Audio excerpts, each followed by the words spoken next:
திருப்பதியில முதல் தரிசனம் யாருக்கு தெரியுமா? தெரிஞ்சுக்கலாம் வாங்க. திருமலையில சுப்பிரபாத சேவை அப்படிங்கிற ஒரு தரிசனம் இருக்கு. விடியற் காலையில சுமார் 2:30 மணிக்கு துவங்குற சுப்பிரபாதங்க. அதுக்கப்புறம் 1 மணி நேரத்துக்கு முன்னாடி தான் நடை சாத்தி கோவில மூடி இருப்பாங்க. பட்டுன்னு அடுத்த நாளுக்காக மறுபடியும் திறந்துருவாங்க. சோ கோவில்ல முதல் தரிசனம் யாருக்கு? வேதம் ஓதுறவங்களுக்கா? இல்ல. தமிழ் ஓதும் விற்பனருக்கா? இல்ல. அரசனுக்கா? இல்ல மந்திரிக்கா? இல்லவே இல்ல. படிச்ச மேதைகளுக்கா? இல்ல. நேத்து உண்டியல்ல எல்லார விடவும் அதிகமா பணம் போட்டவருக்கா? இல்ல.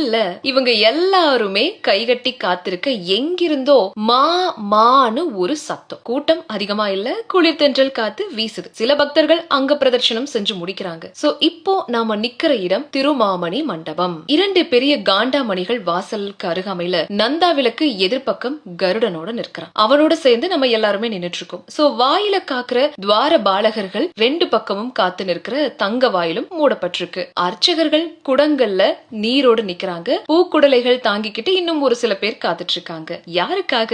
திருமலையில ஜீயர் அப்படிங்கிற வைணவ தலைவருக்கு பெரிய கேள்வி அப்பன் அப்படிங்கிற ஒரு தூய தமிழ் பெயர். ஆலய நிர்வாகத்துல கேள்வி கேட்கிற உரிமை பெற்றவர். அதனால கேள்வியப்பன் அப்படிங்கிற தமிழ் பெயரை சூட்டி அந்த பதவியை உருவாக்கினாரு ராமானுஜர். அந்த கேள்வியப்பர் பூட்டுடைய சாவிய துவார பாலகர்கள் பக்கத்துல வச்சு கதவை திறக்க அனுமதி வாங்குறாரு. பின்னாடி அவரும் காத்துட்டு இருக்காரு. யாருக்காக? அன்னமாச்சாரியாரின் பூபால கீர்த்தனை தம்பூராவில இசைக்கப்படுது. தொண்டரடி பொடி ஆழ்வாரின் தமிழ் திருப்பள்ளி எழுச்சியின் முதல் பாசுரமும் அப்படியே இசைக்கப்படுது. மணிகள் ஒலிக்குது. பேரிகையும் ஊதுகோலும் சேர்ந்து ஓசை எழுப்புது. காத்துல நெய் தீபத்துடைய மனமும் பச்சை கற்பூரத்தின் வாசனையும் மூக்க தொலைக்குது. இதோ திருக்கதவும் திறக்கப்படுது. எல்லார் கண்களும் எக்கி எக்கி எம்பெருமான சேவிக்க துடியா துடிக்க வெள்ளைத்திரை ஒண்ணு போடப்பட்டிருக்கே, நம்ம பார்க்க முடியாதா? முடியாது.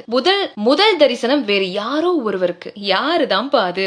ஜீயர் அர்ச்சகர்கள்னு எல்லாருமே ஒதுங்கி நிக்கிறாங்க. படிக்காத பகட்டே இல்லாத ஒருத்தர் உள்ள வர எல்லாரும் வழி விட்டு ஓரமா நின்னுக்கிறாங்க. யாருக்கு இப்படி ஒரு மரியாதை அப்படின்னு பாக்குறீங்களா? ஒரு மாடு மேய்க்கும் பசுவும் கன்றுமாய் ஓட்டி வரக்கூடிய யாதவர் அந்த பொற்கதவுக்கு முன்னாடி வந்து நிக்க மெல்ல திரைய விலக்கி அவன் மட்டும் இறைவனை அப்படின்னு பாக்குறான். அவனோட பசுவும் கன்றும் இறைவனை பாக்குது. பசுவும் கன்றுமாய் வரும் கோனாரின் முகத்துலதான் திருமலை அப்பன் முதல்ல விழிக்கிறாரு. இந்த பழக்கம் இருக்கு, பல நூற்றாண்டுகளா இருந்து வரக்கூடிய ஒரு விஷயங்க. சாதி வித்தியாசங்கள் பார்க்கப்பட்ட காலத்துல கூட இந்த வழக்கம் நடந்துட்டு தான் இருக்கு. கோ பிளஸ் விந்தன், அதாவது பசு பிளஸ் காப்போன், உயிர்கள் அப்படிங்கிற பசுக்களை காத்து மேய்க்கிற நல்ல மேய்ப்பன் அப்படின்னு அர்த்தம். அதனாலதான் பசுவை காட்டி அன்றைய பணிய இறைவனுக்கே அறிவுறுத்தி செல்கிறான் அப்படிங்கறதா இந்த மாடு மேய்ப்போன். சோ அதுக்கப்புறம் தான் ஜீயரும் அர்ச்சகர்களும் மற்ற அடியவர்களும் ஒவ்வொருத்தரா உள்ள போறாங்க. எல்லார் கையிலையும் மங்கள பொருட்கள், கண்ணாடி, விளக்கு, மலர் மாலை அப்படின்னு கண்ணாடியை தூக்கி பிடிச்சு இறைவனுக்கு காட்டியபடியே போறாங்க. சோ இந்த தகவலை பத்தி நீங்க என்ன நினைக்கிறீங்க அப்படின்றத கமெண்ட்ஸ்ல ஷேர் பண்ணுங்க.